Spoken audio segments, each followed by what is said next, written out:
Ya, problematika itu masyarakat modern itu kalau kita lihat eh, definisinya itu problema masyarakat modern itu adanya sejumlah manusia yang kehilangan masa depannya, merasa kesunyian dan kehampaan jiwa di tengah-tengah derunya itu laju kehidupan.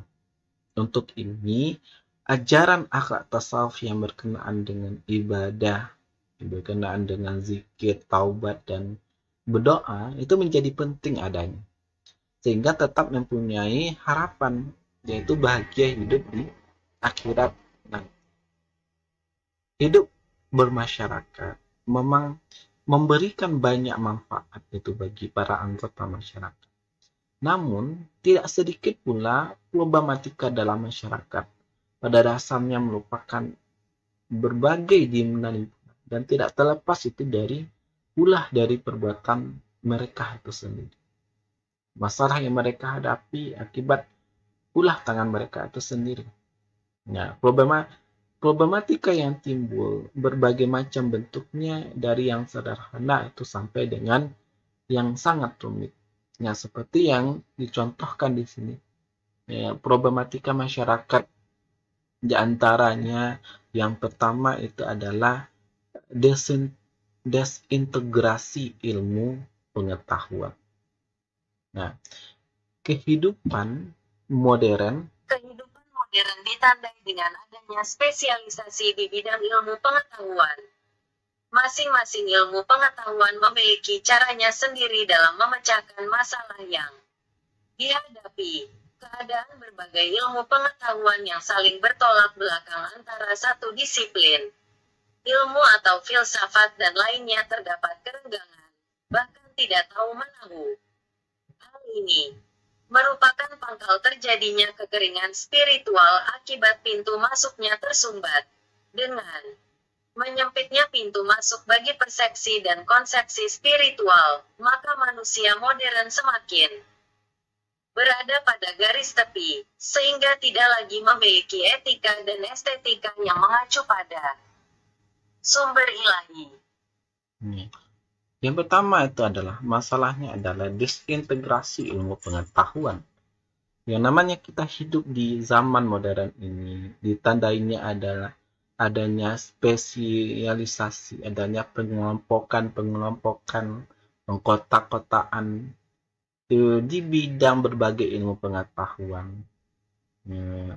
Ada macam-macam spesialisasi di bidang ilmu pengetahuan yang termasuk jurusan Anda, manajemen bisnis syariah, kemudian ekonomi Islam, itu kan bagian dari spesialisasi dalam ilmu pengetahuan. Ya, itu kan tanda kita hidup di zaman modern saat sekarang ini. Masing-masing ilmu itu pengetahuan memiliki caranya sendiri. Ada ekonomi Islam, ada manajemen bisnis syariah, itu memiliki punya caranya tersendiri. Caranya tersendiri dalam memecahkan masalah yang dihadapi. Ya, dan terkadang dalam hal penyelesaian kita punya umpamanya masalah, berbeda cara penyelesaian dengan ekonomi, dengan kedokteran, dengan hukum. Ya, orang yang ahli di bidang hukum bisa saja menyelesaikan masalah yang sama dengan yang penyelesaiannya tersebut itu berbeda dengan ahli ekonomi atau ahli kesehatan. Ya, keadaan berbagai ilmu pengetahuan yang saling itu bertolak belakang antara satu disiplin ilmu atau filsafat dan lain terdapat itu kerenggangan, bahkan tidak tahu menahu antara satu dengan yang lainnya. Hal ini merupakan pangkal terjadinya kekeringan spiritual. Akibat pintu masuknya itu tersumbat dengan menyempitnya pintu masuk bagi persepsi dan konsepsi spiritual, maka manusia modern yang kita hidup pada zaman modern sekarang ini semakin berada pada garis tepi, sehingga tidak lagi memiliki etika tidak memiliki moral, estetika yang mengacu pada sumber-sumber ilahi, yang mengacu kepada sumber Al-Quran dan hadis. Inilah yang fakta-fakta yang terjadi pada zaman kita sekarang ini, yang mana orang hanya berpedoman kepada yang faktanya saja, kepada yang ada yang tampak, tidak berpedoman pada sumber-sumber ilahi. Padahal kalau kita mengacu kepada materi umpamanya tentang wahyu, ya perbedaan wahyu dengan akal, wahyu itu ya sifatnya kebenarannya mutlak, ya berbeda dengan kebenaran yang lainnya. Maka sudah seharusnya kita berpedoman kepada kebenaran mutlak, yaitu mengacu kepada sumber ilahi. Kalau kita ingin bahagia, di dunia dan di akhirat, kembalilah lagi kepada Al-Quran dan hadis. Makanya pada zaman modern ini banyak gerakan-gerakan yang mengarahkan kita berpedoman lagi kepada Al-Quran dan hadis. In tamasaktum bihima, kalau kamu berpegang kepada keduanya, ya kamu tidak akan sesat selama-lamanya. Apa itu? Kitabullah wa sunnatu rasulihi. Ya, kitab Allah, Al-Quran dan hadis. Inilah yang maksudnya mengacu kepada sumber ilahi, yang pada zaman modern saat ini banyak orang yang meninggalkan. Nah, disitulah letak dasar permasalahan masyarakat modern pada saat sekarang ini. Dalam konteks ini, dalam masalah desintegrasi ilmu pengetahuan ini, yang akhlak tasawuf tentu sangat berfungsi. Fungsinya apa? Mengintegrasikan, menyatukan seluruh ilmu pengetahuan itu agar mampu itu berhubungan dengan Tuhan. Nah, inilah yang dimaksud, yang banyak dikarang buku-buku berkenaan dengannya, yaitu integrasi antara ilmu agama dengan ilmu umum. Ya, supaya jangan ada pemisahan antara ilmu agama dan ilmu umum. Ya, karena kalau kita ketahui, yang namanya ilmu itu ya berasal dari Allah, baik ilmu agama atau ilmu umum. Ya, hukum alam sunnatullah yang terjadi di alam semesta ini, ya ini adalah berasal dari Allah, ketentuan dari Allah, yang mana ilmu agama, ilmu umum itu ya sangat berkaitan erat antara satu dengan yang lainnya. Yang fungsi peran dari akhlak tasawuf ini ialah mengintegrasikan,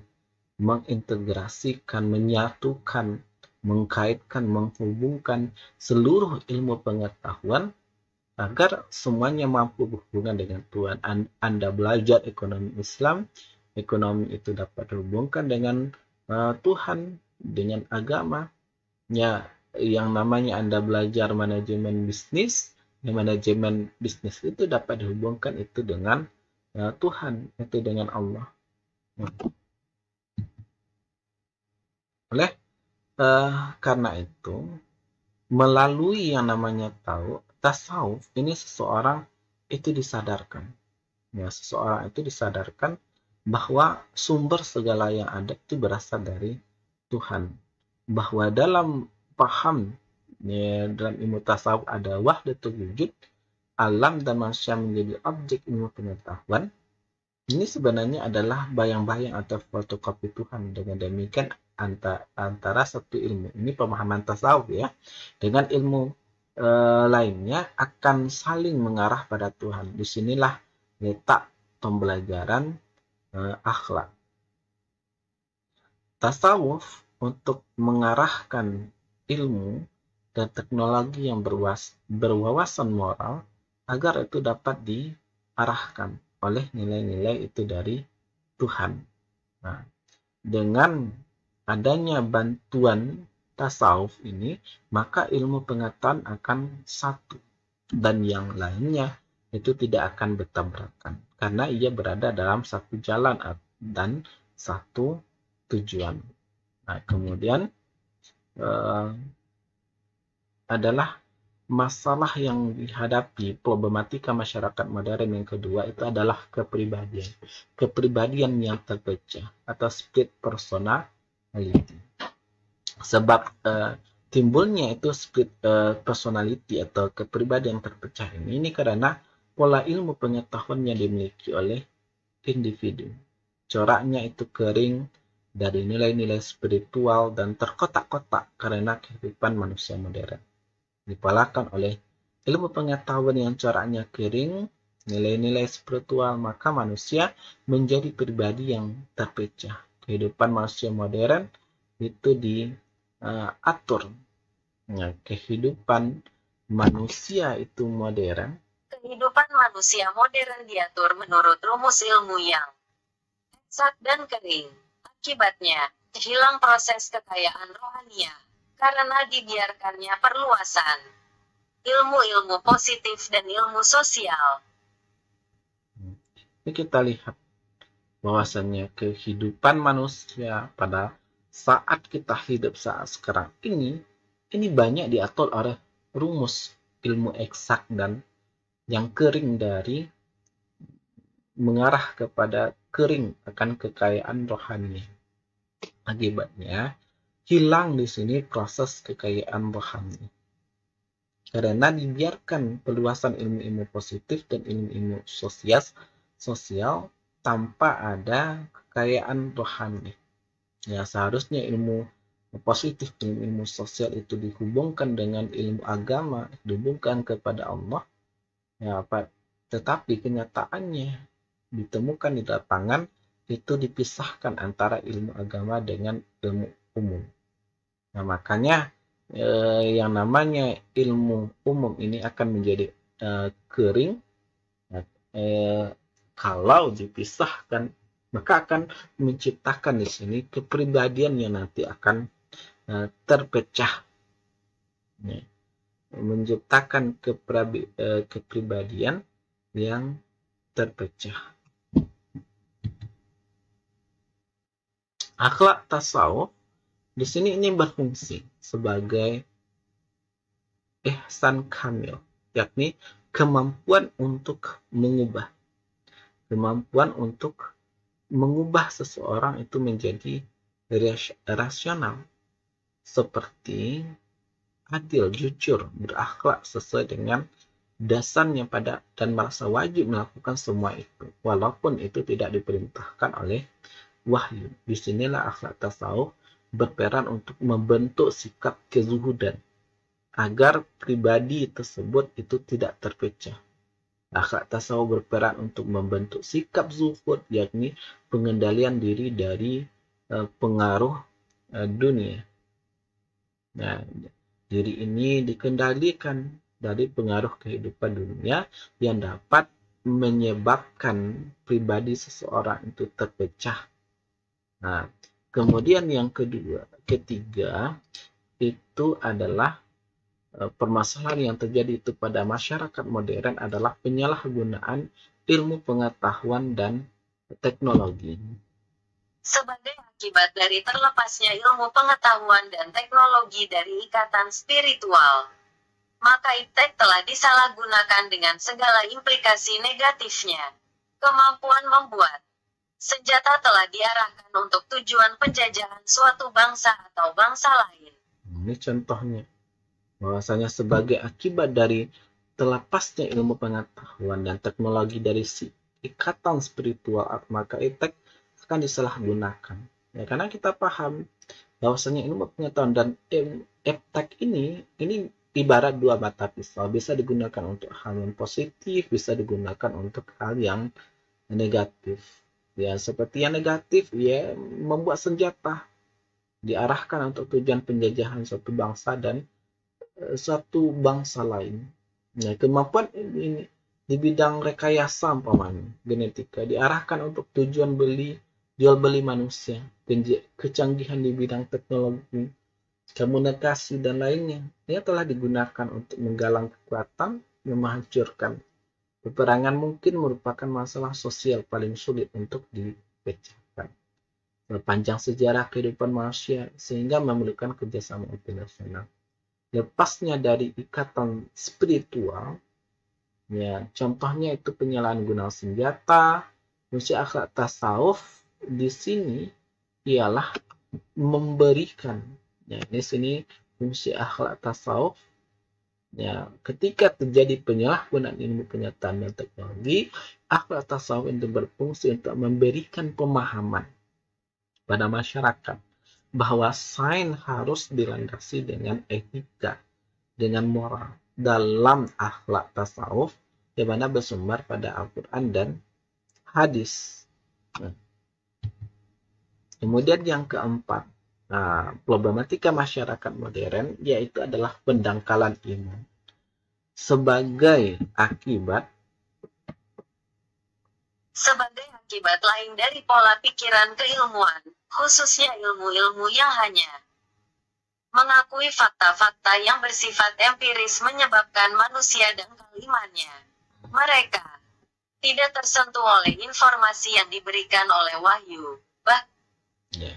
Bahwasanya pendangkalan keimanan sebagai akibat dari pola pikiran keilmuan, khususnya ilmu-ilmu yang hanya mengakui fakta-fakta yang bersifat empiris, ya, seperti IPA dan lain-lain sebagainya.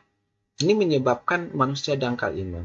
Artinya kalau Anda belajar IPA tetapi ya, tidak Anda hubungkan dengan Allah, ya, belajar ilmu pengetahuan alam tetapi tidak ada dihubungkan dengan Tuhan, dengan Allah, dengan Al-Quran dan hadis, maka yang menyebabkan manusia itu akan dangkal imannya. Ya, karena itu, ya, kenapa bisa terjadi hal seperti itu? Kenapa ilmu-ilmu yang hanya mengakui fakta itu dapat menyebabkan manusia tanggal imannya? Maka jawabannya itu adalah bahwa mereka tidak tersentuh oleh informasi yang diberikan oleh wahyu. Bahkan informasi yang dibawa oleh wahyu itu menjadi bahan tertawaan dan dianggap sebagai tidak ilmiah dan kampanye. Maka fungsi akhlak tasawuf di sini adalah menerapkan di sini pembelajaran pendidikan Islam dan akhlak tasawuf dalam setiap materi pelajaran. Makanya tercipta saat sekarang ini. Kalau dulu mungkin hanya ekonomi saja, ekonomi yang umum atau manajemen bisnis yang umum, sekarang itu ada manajemen bisnis syariah, ada ekonomi Islam. Nah, ini yang dimaksudkan menerapkan pembelajaran pendidikan Islam dan akhlak tasawuf dalam setiap materi pelajaran. Makanya akhlak tasawuf, kalau Anda kuliah di IAIN, itu setiap mata kuliah apapun itu, baik mata jurusannya umum atau jurusannya agama, ya tetap pasti akan mempelajari tentang akhlak tasawuf. Karena dua hal tersebut itu saling berkaitan, erat, dan saling mendukung dan melengkapi sehingga bersifat itu fungsional. Ya, antara pendidikan Islam dan akhlak tasawuf, ya, harus diadakan pada setiap materi pelajaran. Makanya pada setiap apapun materinya ada 3 penilaian. Ada nilai sikap, ada nilai ilmu pengetahuan, ada nilai psikomotorik keterampilan, tetap ada nilai etika itu di dalamnya, baik Anda sebagai siswa ataupun sebagai mahasiswa, tetap ada nilai afektif, nilai etikanya itu di dalamnya. Kemudian yang kelima itu adalah problematika masyarakat modern, itu adalah pola hubungan yang materialistik. pola hubungan satu dan lainnya itu ditentukan oleh seberapa jauh antara satu dan lainnya dapat memberikan keuntungan yang bersifat material. Fungsi akhlak, ya, yang dimaksud yang di sini adalah bahwasannya, ya, pola hubungan yang terbentuk dalam kehidupan yang materialistik ini, ya, antara persahabatan antara satu orang dengan orang lain, ya, itu hanya bersifat material saja. Apabila ia memberi keuntungan bagi saya, maka itu sahabat saya. Apabila dia tidak memberi keuntungan, tidak sahabat saya. Nah, demikian itu juga penghormatan yang diberikan seseorang atas orang lain itu banyak diukur oleh sejauh mana orang tersebut dapat memberikan manfaat secara material. Nah, karena penilaian pandangannya hanya materi saja. Akibatnya ini menempatkan pertimbangan materi, pertimbangan uang, harta, ya, di atas pertimbangan akal sehat. Mempertimbangkan materi di atas hati nurani, mengutamakan materi di atas kemanusiaan, mempertimbangkan materi, mengatasnamakan materi di atas imannya. Nah, maka di sini fungsi akhlak tasawuf itu adalah mengentaskan pola hubungan yang materialistik dalam menerapkan konsep zuhud, yang pada intinya sikap yang tidak mau diperbudak oleh pengaruh duniawi yang sementara. Jika sikap ini telah mantap atau telah bagus, ya, sikap yang saran dari akhlak tasawuf ini agar kita memiliki konsep zuhud, bersikap zuhud, ya, menjauhkan kehidupan dunia yang akan menjadi masalah nanti di akhirat, ya, yang lebih mengutamakan akhirat daripada dunia. Ya, ini adalah sikap yang telah mantap, maka tak akan ada yang menghalalkan di sini, ya, segala cara, ya. Tidak ada yang menghalalkan itu segala cara, ya. Fungsi lain itu adalah membentuk manusia dari seseorang yang cinta serta rasa rakus, ya, keinginan yang kuat dan ingin mendapatkan sesuatu walaupun mengorbankan segalanya, menjadi seseorang yang mahabbah, cintai, yang dapat dibarengi dengan harapan pada hal-hal yang bersifat duniawi. Kemudian yang keenam itu adalah problematika masyarakat modern, itu adalah adanya orang yang menghalalkan segala cara. Sebagai akibat lebih jauh dari dangkalnya iman, artinya antara masalah yang satu dan masalah yang lain terdapat pada masyarakat modern itu saling berkaitan. Seperti menghalalkan segala cara ini berhubungan dengan dangkalnya iman. Menghalalkan segala cara berhubungan dengan hidup materialistik. Sebagai akibat lebih jauh dari dangkalnya iman dan pola hidup materialistik, maka manusia dengan mudah itu dapat menggunakan prinsip, yaitu menghalalkan segala cara dalam mencapai suatu tujuan. Jika hal ini terjadi, maka terjadi kerusakan akhlak, ya, baik di segala bidang, dari bidang ekonomi, politik, sosial, dan lain sebagainya, seperti adanya korupsi, ya, nepotisme, dan lain sebagainya, yang dapat merugikan masyarakat itu sendiri. Ya. Suatu gejala yang lain yang perlu mendapatkan perhatian terhadap apa yang disebut web 3 itu istilahnya ada color crime, ada suatu gejala yang timbul pada abad modern ini. Banyak ahli beranggapan bahwa tipe kejahatan ini merupakan ekses dari proses perkembangan ekonomi yang terlalu cepat. Karena itu pada mulanya gejala ini disebut business crime, economic criminality. Memang web crime itu merupakan kejahatan yang dilakukan oleh pengusaha atau para pejabat di dalam menjalankan peranan fungsinya, keadaan keuangan yang relatif kuat mungkin mereka untuk melakukan perbuatan yang oleh hukum dan masyarakat umum itu dikualifikasi.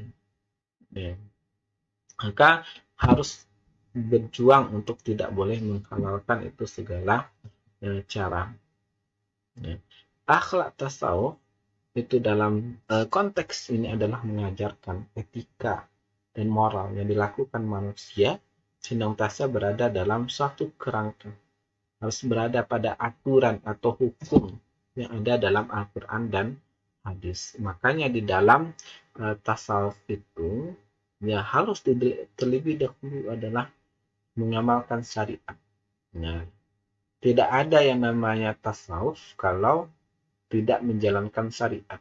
Kalau tasawuf itu ialah menjalankan syariat. Ya. Sehingga muncul fitrah untuk melakukan hal-hal yang baik dengan cara yang baik pula. Nah, kemudian 7 problematika masyarakat modern adalah stres dan frustasi.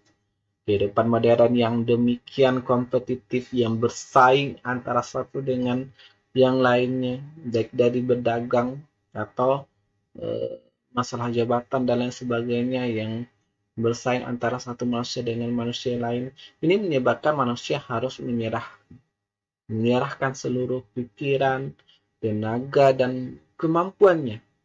Mereka tuh terus bekerja dan bekerja tanpa mengenal batas dan kekuasaan. Apalagi jika usaha dan proyeknya itu gagal, maka dengan mudah kehilangan pegangan. Karena memang tidak lagi memiliki pegangan yang kokoh yang berasal dari Tuhan. Akibatnya jika terkena problem yang tidak dapat dipecahkan, maka itu mereka akan stres dan frustasi. Yang jika hal ini terus-menerus berlanjut, maka akan menjadikan dia gila karena stres dan frustasi. Ya, kehidupan yang semakin kompetitif sehingga harus mengerahkan pikiran, tenaga, kemampuan, pembelajaran akhlak sama halnya dengan pusat rehabilitasi bagi yang mengalami gangguan jiwa dengan cara ruqyah yang diajarkan sejak zaman Nabi SAW agar masyarakat modern itu dapat mengatasi berbagai macam problematika yang mereka hadapi dan mampu menyembuhkan berbagai macam penyakit jiwa yang mereka derita. Maka terapinya adalah salah satunya adalah melakukan zikir kepada Allah. Artinya mengingat Allah kapanpun dan dimanapun. Kemudian masalah yang ke-8 bagi masyarakat modern adalah kehilangan harga diri dan masa depan. Terdapat sejumlah orang yang terjerumus atau salah memilih jalan kehidupan. Masa mudahnya dihabiskan untuk menuruti hawa nafsunya. Namun pada suatu saat yang sudah tua, renta, fisiknya sudah tidak berdaya, tenaganya sudah tidak mendukung, dan berbagai kegiatan sudah tidak dapat lagi dilakukan. Fasilitas dan kemewahan hidup sudah tidak berguna lagi. Karena fisik dan mentalnya sudah tidak memerlukan lagi. Manusia yang seperti ini merasa kehilangan harga diri dan masa depannya karena salah memilih hidup yang memperturutkan itu hawa nafsu. Maka aktualisasi melalui fungsi pembelajaran akhlak adalah melakukan ibadah, contohnya zikir, doa. Ini kan ajaran-ajaran tasawuf yang gunanya adalah untuk melatih manusia agar memiliki ketajaman batin dan kehalusan budi pekerti, sehingga menyebabkan ia akan selalu mempertimbangkan aspek yang Tuhan pada setiap masalah yang dihadapinya.